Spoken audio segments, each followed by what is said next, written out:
नमस्कार। आज हम आवाज़ के विशेष कार्यक्रम में अमेरिका से जो आए हुए प्रोफेसर केविन ब्राउन उनके साथ चर्चा करेंगे। इस चर्चा का विषय होगा कि अमेरिका में जो ब्लैक की सिविक राइट मूवमेंट है और इंडिया में जो दलित की मूवमेंट है, सोशल मूवमेंट है, उनके अधिकारों के लिए उनका जो संबंध रहा है आपस में, उस संबंध पे हम आज चर्चा करेंगे, जिसमें मुख्य रूप से ये देखा जाएगा कि दलित का इशू जो है वो ब्लैक मूवमेंट किस तरह से समझती है और उन्होंने क्या क्या किया उसके लिए। उसी तरह जो ब्लैक मूवमेंट अमेरिका में है उसको दलित मूवमेंट ने किस तरह से समझा है, उसका क्या उसके ऊपर परिणाम हुआ है, ये हम लगभग 1913 से लेके 2022 तक का पीरियड वाइज इसमें उनके साथ चर्चा करेंगे। केविन ब्राउन जो है वो इंडियाना यूनिवर्सिटी में प्रोफेसर है लॉ के, लेकिन वो लगातार दलित मूवमेंट पे काम कर रहे हैं और दलित मूवमेंट का असर ब्लैक मूवमेंट पे और ब्लैक मूवमेंट का असर जो दलित मूवमेंट पे है इसका वो अभ्यास करते हैं। रेगुलरली इंडिया में आते हैं, दलित जो है उनसे बातें करते हैं। तो मैं शुरुआत करता हूँ, उनको सवाल पूछेंगे हम। Professor Kevin brown, welcome Indeed for sparing the time for this interaction for the Awaaz TV, which is a very prime TV which highlight the problem of Dalit. Well, no, it's an honor to be here. We are going to discuss the interrelationship between an understanding of Dalit problem by the blacks and the black problem by the Dalit. Okay. So I will ask you a question on couple of questions and you can very freely share with us. After you answer, I will translate in Hindi for the audience. Okay. And then again we go to the next question. Sure. Let me begin with the stay of Dr. Ambedkar in Columbia University. Dr. Ambedkar joined Columbia University in 1913 and he was in Columbia in up to 1916. Mm-hmm. He was living in Columbia University, which is just on the adjoining of Harlem, which is today a very predominant black locality. Yes. And there was some beginning of social black movement in USA. In your opinion, what do you think is the likely impact of the black movement on Dr. Ambedkar, or what he must have taken from this movement? Well, so Dr. Ambedkar would have been in Harlem a little before the Harlem Renaissance. And at the time he's there in 1913 to 1916, the percentage of blacks in Harlem is very small, less than 5%, maybe only about 2 or 3%. Harlem itself is not a black neighborhood during the time that he's there. And it's a pretty difficult time for African Americans, that period of time, because it's sort of the expansion of segregation that we're seeing. So there would have been advocacy, but there would not have been a lot of advocacy. It would not have been centered in Harlem and in New York City. That really doesn't start until the 1920s. मैंने सवाल पूछा था doctor professor Kevin brown को कि 1913 से लेकर 1916 तक doctor Baba Saheb Ambedkar Colombia university में रहे और उनकी कॉमन बॉर्डर हार्लम HARLEM हार्लम एक लोकेलिटी है जो आज जिसमें लगभग मेजॉरिटी पॉपुलेशन ब्लैक रहती है। तो मैंने उनको पूछा कि डॉक्टर अम्बेडकर की क्या इंटरेक्शन रही और क्या असर होने की संभावना है। उनका ये कहना है कि 1913 से 16 के पीरियड में ब्लैक की पॉपुलेशन हार्लम में बहुत कम थी और कोई ज़्यादा ब्लैक मूवमेंट उसमें थी नहीं, तो उस बाबा साहेब को ज़्यादा कुछ देखने को उसमें मिला नहीं। लेकिन यूएसए में ब्लैक मूवमेंट थी, सेग्रीगेशन था, लॉ था सेग्रीगेशन का कि ब्लैक अलग रहे, वाइट अलग रहे। तो इस सेग्रीगेशन के इशू में ब्लैक काफ़ी एंगेज थे। उसका कुछ ना कुछ असर हमें लगता है कि डॉक्टर बाबा साहेब अम्बेडकर पे हुआ होगा। Professor, in this very question I would like to ask you also, could you tell us the main feature of Black Renaissance movement in Harlem after around 1920? Yeah. So what's going to then happen with the black community is World War I is going to sort of be a catalyst. So World War I starts 1914, but it's probably about 1916, 1917, blacks start to move out of the South into northern urban areas. As late as 1910, 90% of blacks were still in the South. So the urbanization is starting to occur in the latter part, sort of 1917 to 1920. And black Americans expected a lot from World War I. World War I was supposed to be the war to save democracy. So blacks expected that they would benefit. They fought in the war. And it turns out that afterwards, black troops coming back from Europe, there were like 500,000 black troops who had left the U.S., experienced what life was like without segregation. So when they came back, they were prepared to advocate for their rights, but they ran into white supremacy that really wanted to reassert control. So as we get into the 1920s, that's really sort of the beginnings of a major push by blacks. The Harlem Renaissance will start there. That's where we start to see the real creation of black literature coming out of Harlem, black political activities. Marcus Garvey, who has a largest black organization. So there's a tremendous amount of advocacy that you start to see from the black community in the 1920s. And it is centered at that point in New York City. नहीं, professor Kevin brown ये कह रहे थे कि हाँ, जो हार्लम जो आज मेजॉरिटी पॉपुलेशन ब्लैक की है, ये एक तरीके से उस वक्त एक सामाजिक परिवर्तन की मूवमेंट वहाँ चली। जैसे यूँ समझ लीजिए कि 1920s में जो बॉम्बे में बाबा साहब ने एंटी कास्ट मूवमेंट चलाई और नागपुर में भी एंटी कास्ट मूवमेंट चलाई, उसी तरह की मूवमेंट 1920s में हुई। और उसका मुख्य उद्देश्य था कि रेसिडेंशियल सेग्रीगेशन था उनका, तो उसको रेसिडेंशियल सेग्रीगेशन को कैसे दूर करना। रेसिडेंशियल सेग्रीगेशन का मतलब ये है कि लॉ बना था 18 में, जिसमें स्कूल अलग थे, बस में उनको बैठने के लिए अलग अरेंजमेंट थी, रेसिडेंशियल अलग थे, तो उसके खिलाफ उन्होंने मूवमेंट की।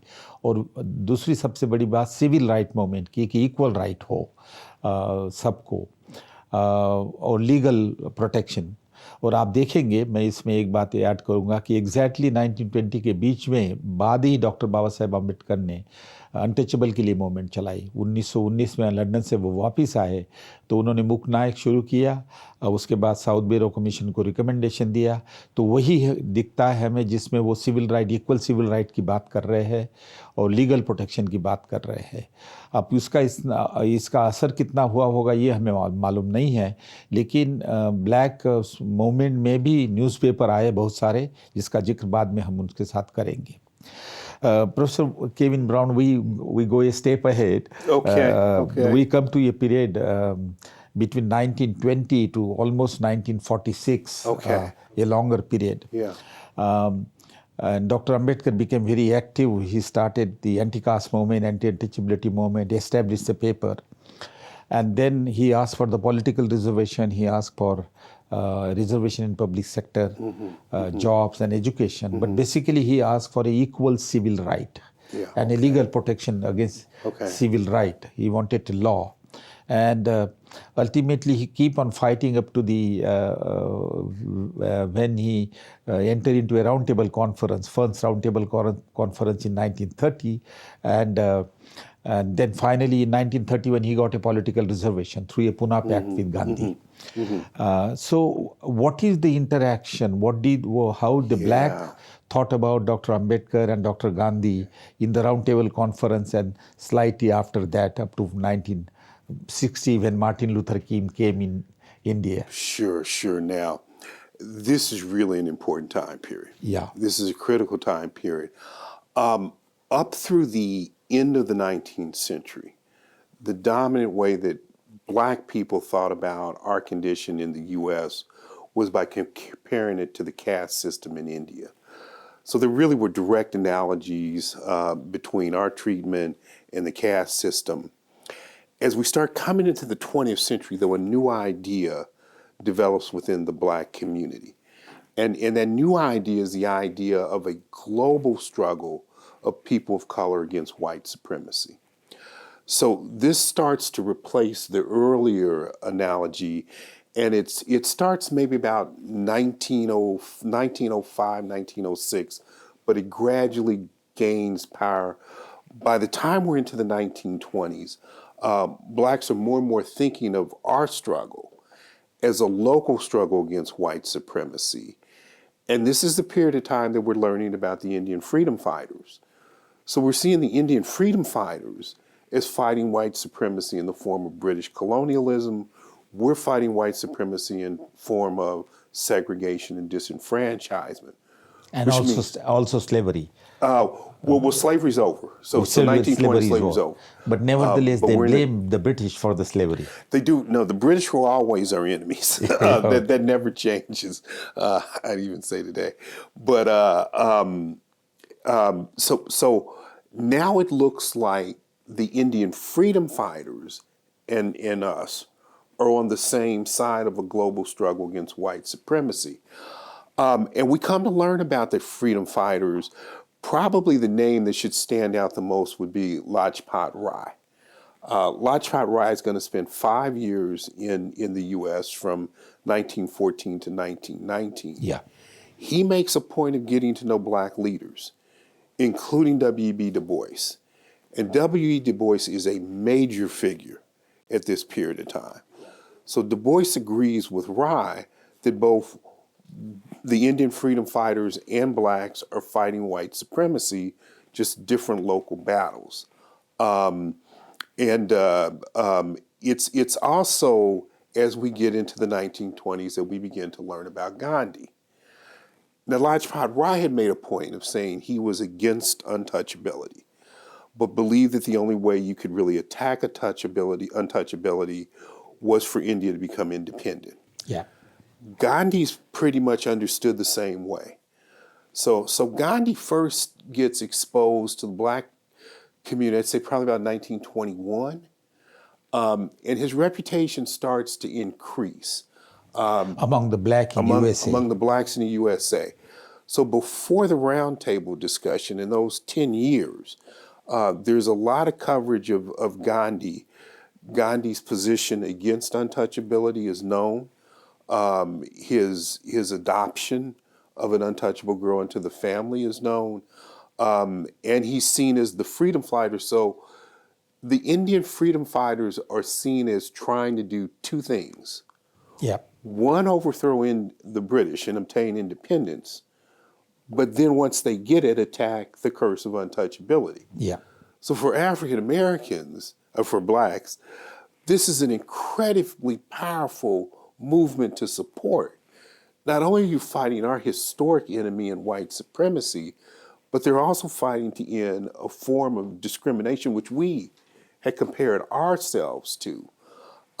So by the time we get to the first roundtable discussion, and what's really interesting at the first roundtable discussion is Dr. Ambedkar is going to make a speech.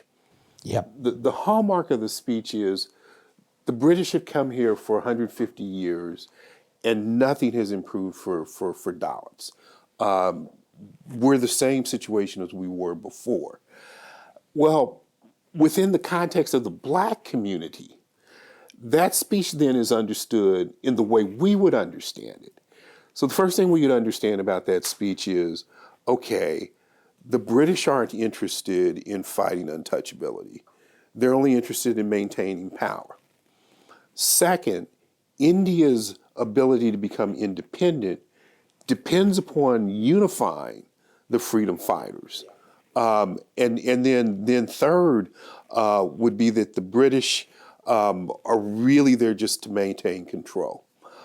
So we would hear Ambedkar's speech as reaffirming our dominant beliefs about Britain, about white supremacy, but also that untouchability will only be addressed when India gets independence. So when you get to the second roundtable discussion, and now there's this dispute between Gandhi and Ambedkar about who speaks for Dalits. For the untouchable, yeah. Within the context of what Ambedkar has said before, Yeah. the African American community is going to say, look, Indian freedom fighters need to be united. So the discussion about the Pune Pact is understood totally different by Dalit activists over here and African Americans over there. Because blacks in the U.S. would not, first off, we would not have understood the notion of a separate electorate and communal wards. American democracy is such that those concepts have never been raised. So the idea of Dalits having their ability to elect their own representatives was just not an idea that existed. But if they were going to get reservations within the political system, legislative reservations, for us, I think that would have been fine. Once again, if you think 1930s African black community, we have virtually no political power. So to hear Gandhi, who is now the leader of the Indian freedom fighters, say, look, we're going to give them political power, we're going to give them pro-radical political power, we're going to attack untouchability, we would have heard this as incredible, because we would have compared it with whites, and no whites were talking about giving us political power or attacking racism. I understand. I will ask you to add one point, and then I will go and translate in Hindi. You mentioned that the Ambedkar speech in the Roundtable Conference was also discussed by Du Bois in his paper, Crisis. Yes. Du Bois will specifically write about Ambedkar's speech. In the first round Crisis journal. Right, the Crisis. And the Crisis magazine is still probably the most impactful magazine in the black community for the history of black people in the U.S. So it got a lot of attention. Yeah, thank you very much. Professor Kevin brown ने बहुत अच्छा और बहुत important मुद्दा अपने जवाब में कहा कि 1920 से लेके लगभग 1940 तक या 35 तक ब्लैक जो सोशल मूवमेंट है, ब्लैक के जो एकेडमिशियंस है या लीडर है, उनकी समझ गांधी जी के बारे में और बाबा साहेब के बारे में क्या थी। मैं बड़ा ब्रीफली आपको उस मुद्दे को समझाऊंगा कि ब्लैक जो थे वो वाइट सुप्रीमेसी के खिलाफ थे, और जो स्लेवरी जो लाई थी वो ब्रिटिश ने लाई थी अमेरिका में। तो किसी भी तरह ब्लैक को, वाइट सुप्रीमेसी को कम करे, ये उनका ये था, उद्देश्य था। और चूँकि गांधी जी ब्रिटिश जो वाइट थे उसके खिलाफ पॉलिटिकल मूवमेंट इंडिपेंडेंस की चला रहे थे, इसलिए उनको गांधी जी का जो स्ट्रगल है वो वाइट सुप्रीमेसी के अगेंस्ट होने की वजह से वो अच्छा लगा। और साथ साथ गांधी जी ये भी कह रहे थे कि अनटचेबिलिटी के खिलाफ भी है वो।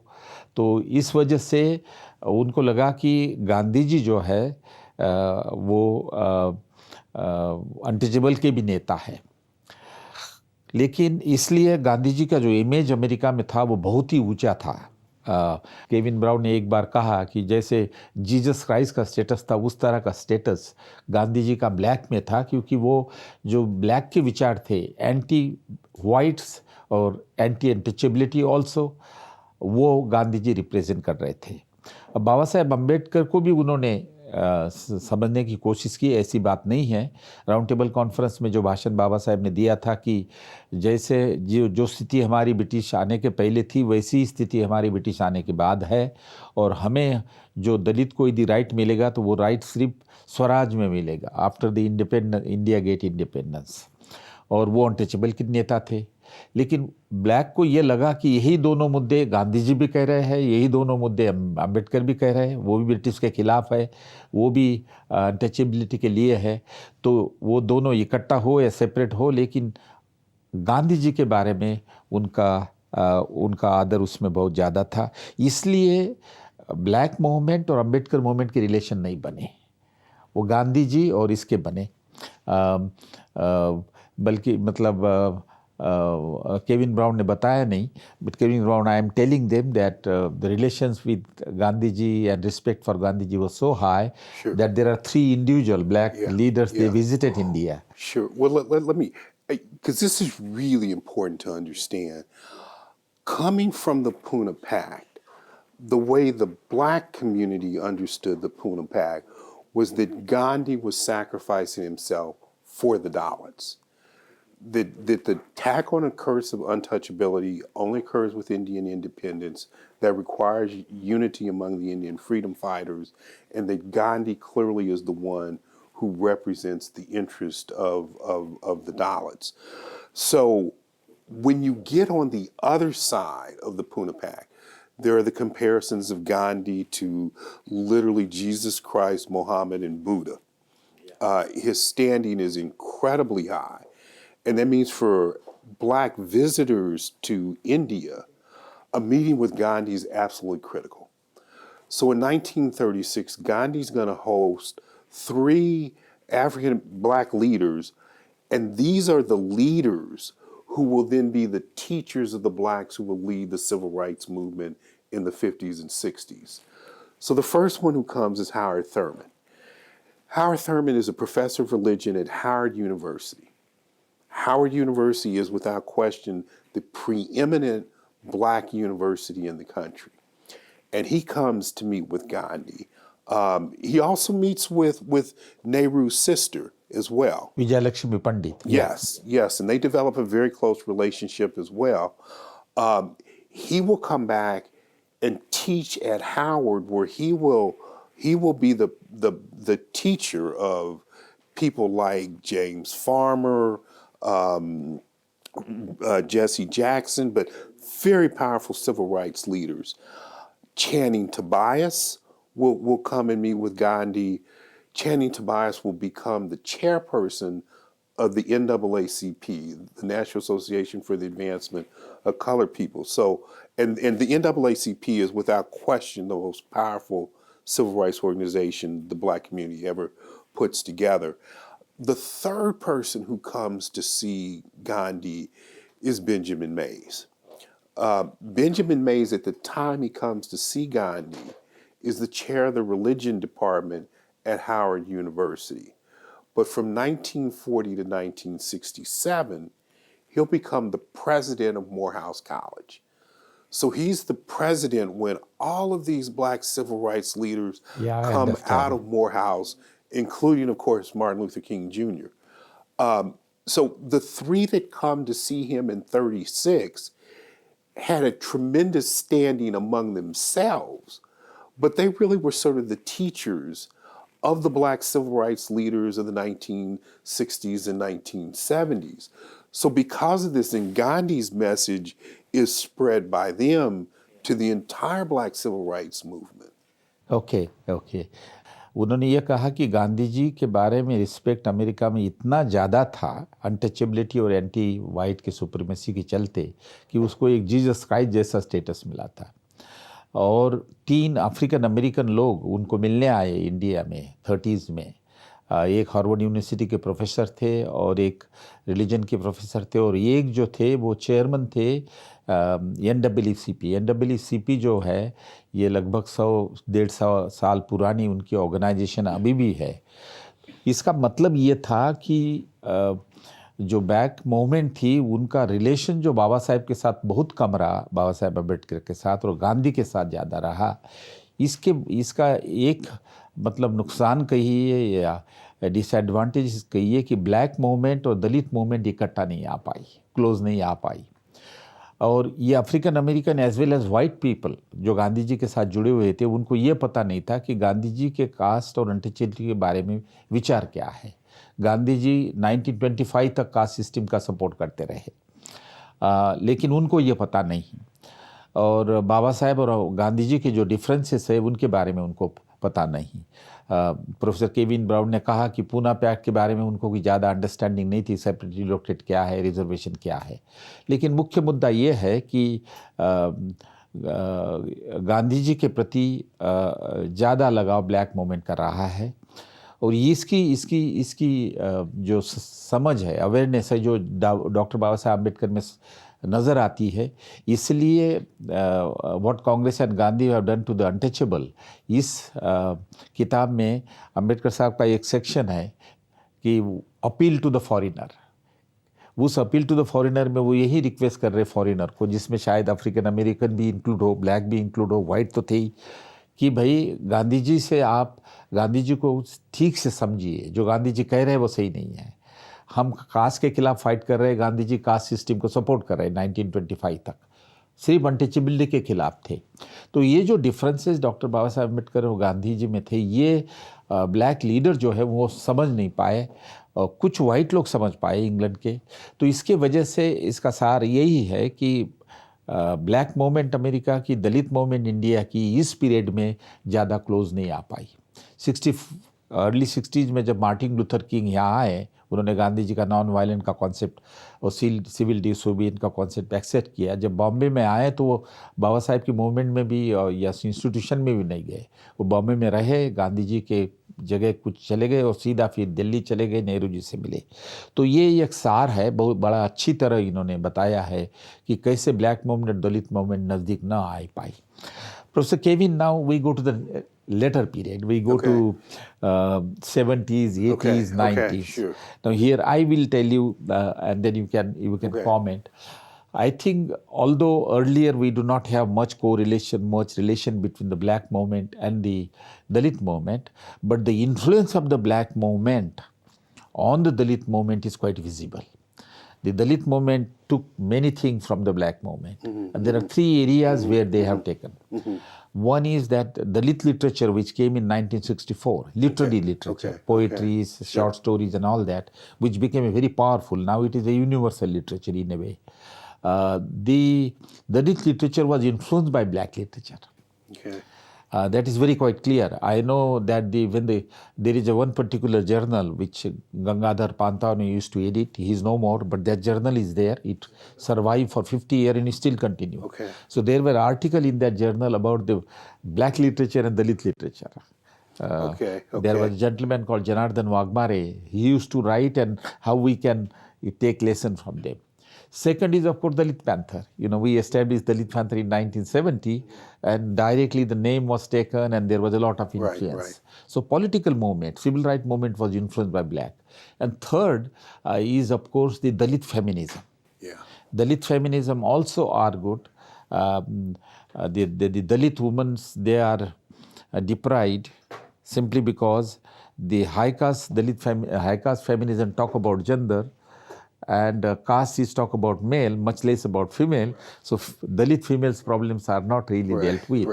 And this, they, of course, took away, there was the influence of the African American feminist movement. I think if you have any comment on this, I will translate in Hindi later. I have a lot of comments on this.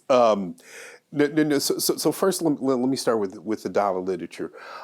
Certainly, black literature, 1950s, 1960s, is very protest-oriented, talking about segregation, but also talking about the need to fight segregation and the dehumanization that comes as a result of it. The Black Panther Party represented sort of a new development within the struggle of black people in the U.S. The sort of integrationist, desegregationist strand was the strongest strand within the black community when you come from the late 1950s up to the middle 1960s. So the dominant movement at that point was desegregation. We want to work with whites. We want integration. The Black Panther Party really represented what we call the Black Power movement. They weren't as interested in integration.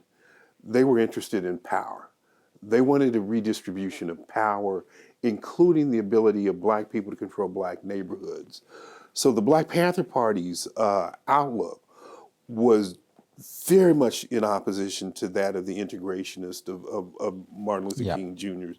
But the Black Panther Party was considered a threat by the U.S. federal government, and there's plenty of evidence now that shows how the federal government went out to destroy the Black Panther Party. This issue of feminism and dollar feminism versus black feminism is a great example of how concepts change from one society to another. For black feminists, and having spent so much time in India, there is a fundamental difference between the way women are treated, or dollar women are treated, and black women are treated. In the U.S., it's quite common to have professional black women who never get married. It's very common to have black women who are the heads of household raising children by themselves. Indeed, I would suspect at this point a majority of black kids are being raised in households by single black women. So the black feminist movement in the U.S. was a recognition that the traditional family structure no longer applied. You didn't have husband, wife, children.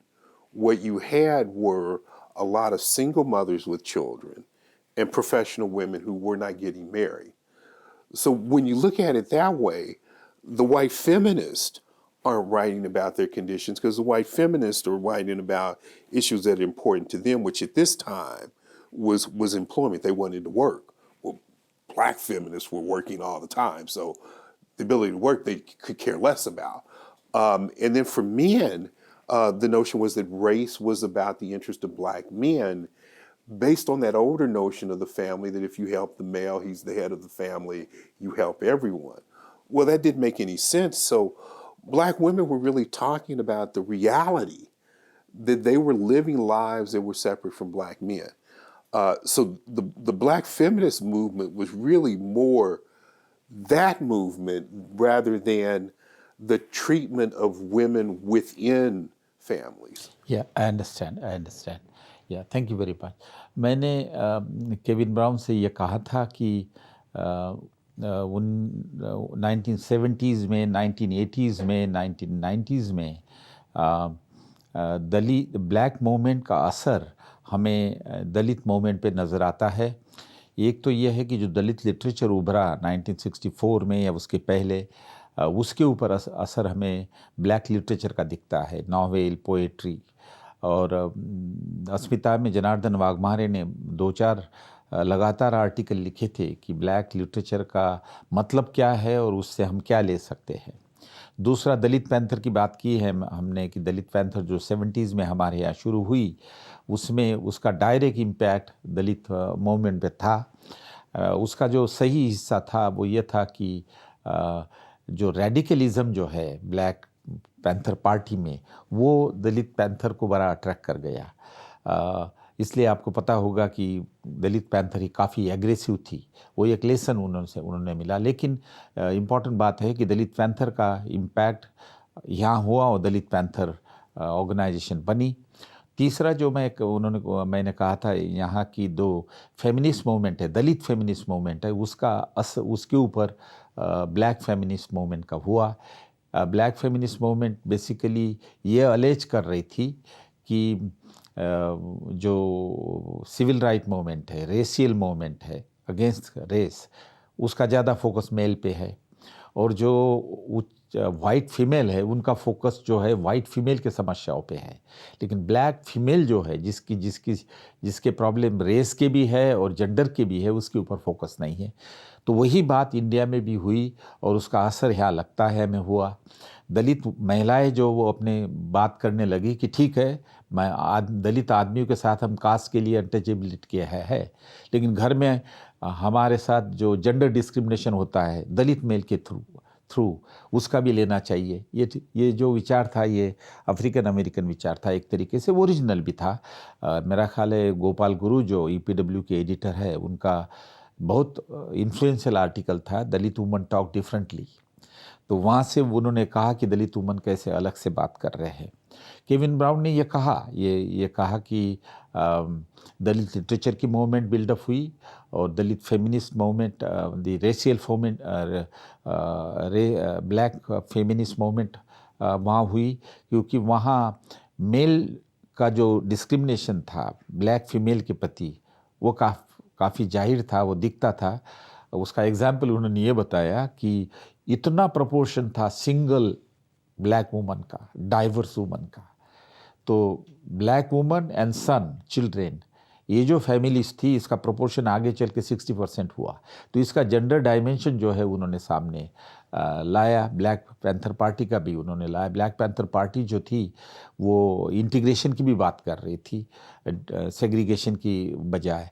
तो ये सारे interaction जो है ये 70s, 80s में, 90s में हुई है। अब लास्ट सवाल मैं professor Kevin I would like to ask you which comes to you personally. Sure. We come to the 2000. In my view, there are new development that in 2000, one of the feature is that the Dalit going to the USA had acquired a critical number, right. so that they come together. They form organizations. Right. Ambedkar International Mission was established, and the Ambedkar International Mission USA chapter was very strong. Yeah.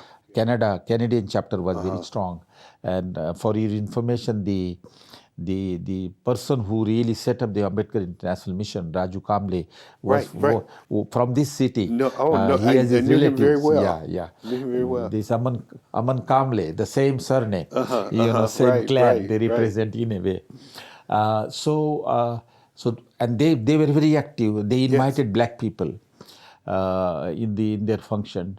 Then you have the Dalit women's movement, Dalit women right movement, representing their right in United Nations. And when they go there and they organize the march, some of the African American professors joined. The professor from Harvard, I don't remember his name. Cornel West. Caste matter, West. Cornel West. Cornel West. I had a meeting with him. So you can see that the blacks and Dalit coming together in this point of time. Now, most recent is of course the discrimination of the Dalit in USA. And then there is the Equality Lab organization which is taking it. Now, you are a part of it here. Yes. Because you have been working with India on the issue of Dalit. You are a part of the discrimination issue of Chris Company, discrimination issue of other. And this discrimination issue now has been taken by the universities. Brandeis, California, and Harvard have included caste in their code. So this is a new development, and would you explain your participation and how do you explain this whole thing? There are actually a couple of other Dalit organizations. There's the International Commission for Dalit Rights, ICDR, and the Dalit American Solidarity Network. So I've worked with all of those, including the Ambedkar International Mission as well as Equality Labs. Raju Kamble. Right. You worked with him very closely, was part of a number of celebrations at Columbia. As the number of Indians in the U.S. have increased, and there are over 4 million now who are in the U.S., they have brought the caste system with them. So we are seeing caste discrimination based on untouchability in the U.S. But remember when I talked about the fact that going back into the 19th century, it was common to compare the condition of African Americans to the Indian caste system. That becomes critical now because America's anti-discrimination law always had directed, had in it this idea that it was anti-caste legislation. That the notion was blacks were, or the notion of the anti-discrimination law was we don't want a caste system like what exists in India in the U.S. So now you talk about laws that were passed in 1866, 1964, with an idea that you want to prevent the development of the caste system. So the very anti-discrimination laws that protect the rights of blacks would also protect the rights of Dalits. And would allow Dalits to successfully sue for employment discrimination, for housing discrimination that occurs to them in the United States. And this is the major effort which I'm a part of right now, that the Ambedkar International Mission is a part of it, ICDR is a part of it, Equality Labs is a part of it. We've met with the Department of Justice, we've met with the Department of Labor, we've met with the Equal Employment Opportunities Commission. We think they're really strong legal arguments that right now American law, as it is currently written, would see caste discrimination as a form of race discrimination. That hasn't been legally established because we've got to go through some court hearings for that to be the case. And probably the one that's likely to be the first one to establish this is the Cisco Systems case. Yeah.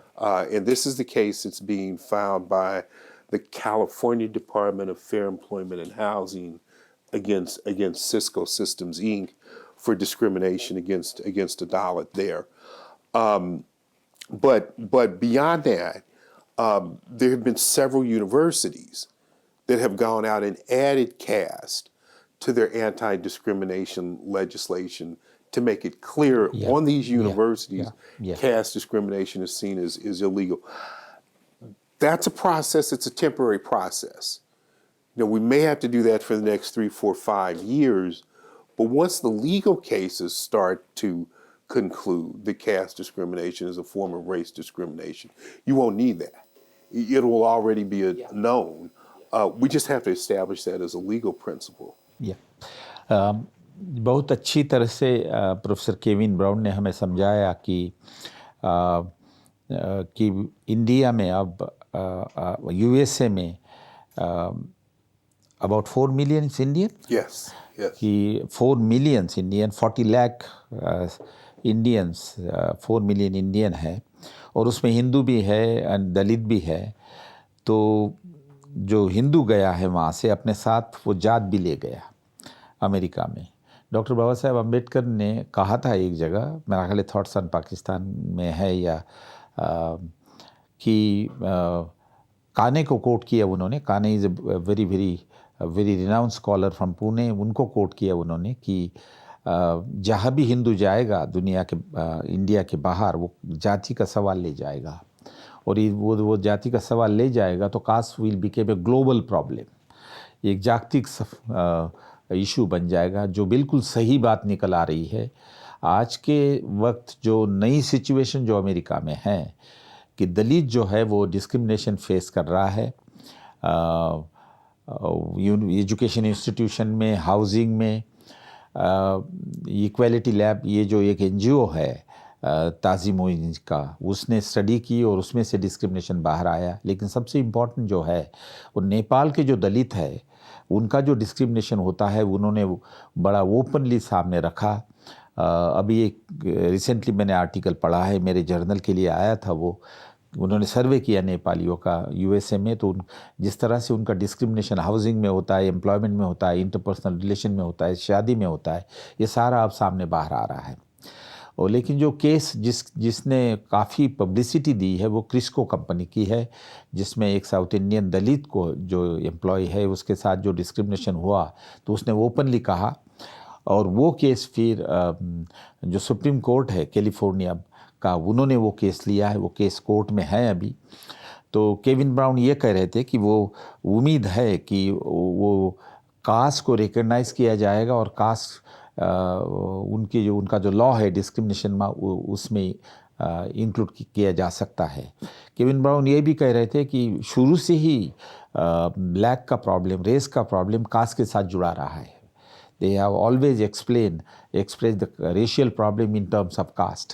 तो ये आसान रहेगा, इतना difficult नहीं, legal मसला है, लेकिन ये उम्मीद है कि कास्ट को उनका जो एंटी डिस्क्रिमिनेशन एक्ट है, equal opportunity in employment and housing, ये उसका नाम है, उसमें कास्ट को भी इंक्लूड किया जा सकता है।